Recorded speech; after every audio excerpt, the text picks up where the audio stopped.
for all the comforts that can be sampled in the air, air travel can't really compete with the grandeur, luxury, and elegance of ocean travel.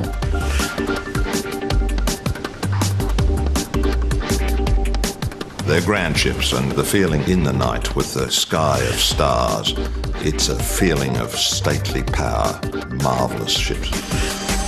And one infamous ship, more than any other, has come to represent the golden age of the ocean liner. A century has passed since the luxury steamship RMS Titanic met its catastrophic end in the North Atlantic. More than 1,500 people lost their lives in the disaster.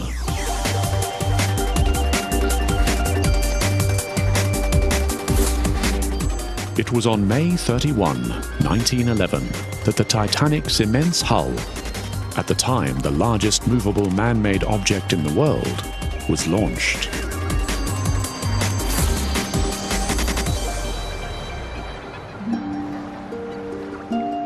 Now, Titanic had been built to the highest standards of the day. In fact, she exceeded the highest standards of the day in some ways. The Titanic featured a double bottom and 15 watertight bulkheads, equipped with electric watertight doors, which could be operated individually or simultaneously. These bulkheads inspired Shipbuilder magazine to pronounce it practically unsinkable. However, while the Titanic's individual bulkheads were watertight, water could still spill from one compartment into another. Another flaw in the Titanic's design was the number of lifeboats carried. The boats could accommodate 1,178 people. But the Titanic could carry more than 3,300 people. At about 11:30 p.m. on April 14, 1912, an iceberg's underwater spur slashed a 90-meter gash in the Titanic's waterline. Only 705 people survived. In many ways, it was a turning point, a shock for the travelling public and for everybody that such a large ship could sink, but any ship can sink.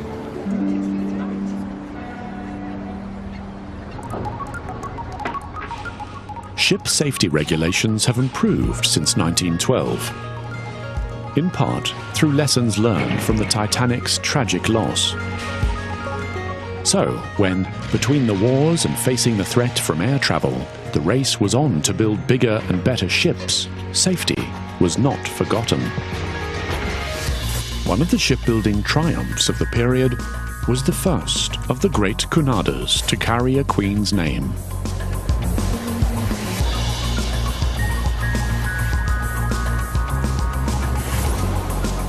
She was 1,019 feet long and about 81,000 tons gross, 3 funnels, a large, elegant ship, and the biggest liner in the world at the time. The Queen Mary moves. The rudder at her stern strikes the water, and gracefully her long hull glides down the slipway.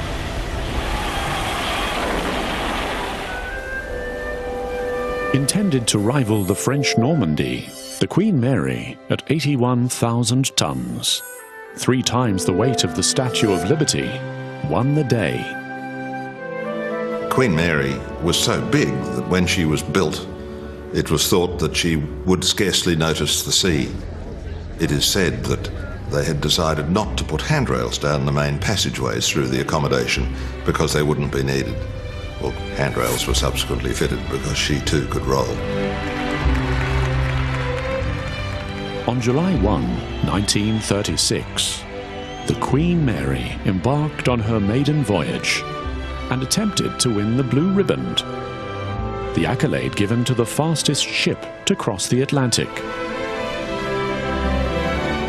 After failing on its first attempt due to poor weather, it attempted the voyage again on August 31, reaching New York in 3 days, 23 hours, and 57 minutes. The blue ribbon was hers. The Queen Mary does it again on the voyage home. Having averaged 31.69 knots, nearly half a knot more than the Normandy's best, she docks at Southampton, undisputed Queen of the Atlantic. She had 24 boilers supplying the steam for her steam turbines. This occupied an enormous proportion of her hull. Most of the volume of the ship really was taken up by the machinery to drive her across the North Atlantic. The Queen Mary was the transport of choice for many of the great and famous of the age. By the late 1960s, the market for mass transatlantic travel had been lost to the airlines. The last of the great Atlantic liners began disappearing, one by one. Queen Elizabeth II was launched by the Queen on the afternoon of the 27th of September 1967 before an enormous crowd.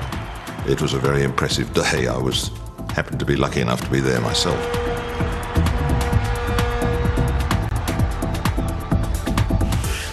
Described by Princess Margaret as the flagship for the nation, she was the embodiment of British luxury.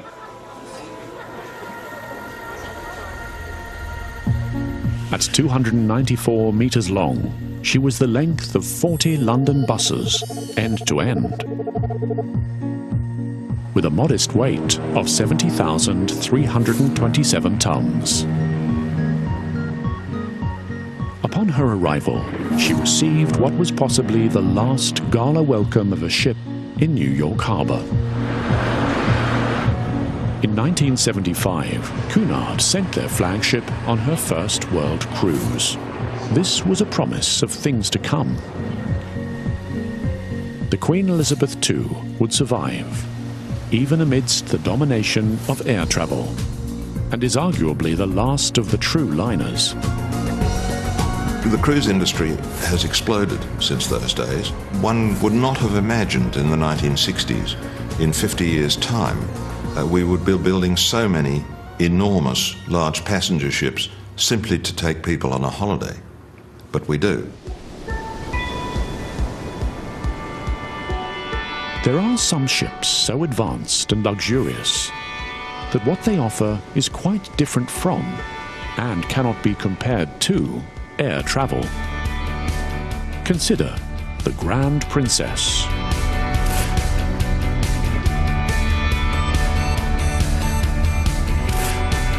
She measures 289 meters in length, 4 times the wingspan of a 747, and 57 meters high. A 1998 campaign read, "We believe this truth to be self-evident. There's never been a bigger, more expensive cruise ship." They weren't joking.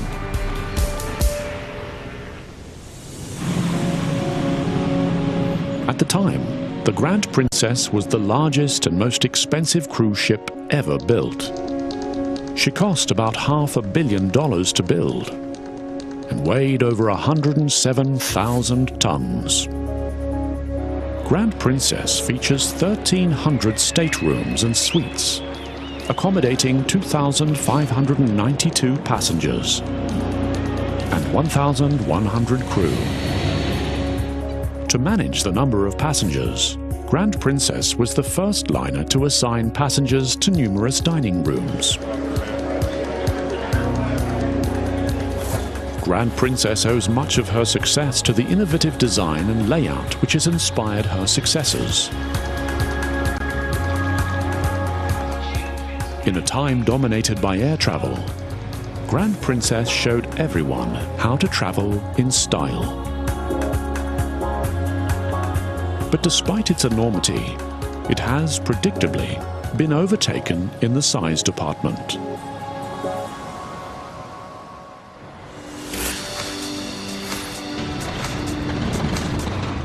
More than 5 times the size of the Titanic, the Oasis of the seas features 2,606 rooms that can accommodate a record-breaking 6,296 passengers.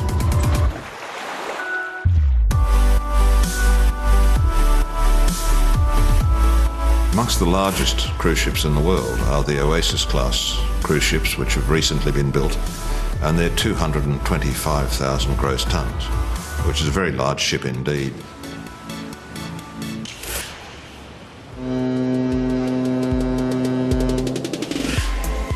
Accommodation includes loft suites, massive two-story, 139 square metre apartments with a master bedroom, a private balcony and whirlpool. Some people view them as an apartment block lying on its side. The entire ship is so huge it is divided into 7 neighbourhoods. The Central Park neighbourhood includes shops, restaurants and flower gardens. The outdoor amphitheatre seats 600 and features nightly shows with water acrobats and aerial performers. The pool deck stretches over the entire length of the ship. As the embodiment of extravagance, containing anything you could ever and never need at sea, the Oasis of the Seas is the crown jewel of cruise ships and was the world's largest passenger vehicle until the recent Allure of the Seas, which has surpassed the Oasis in size by a whopping 5 centimeters.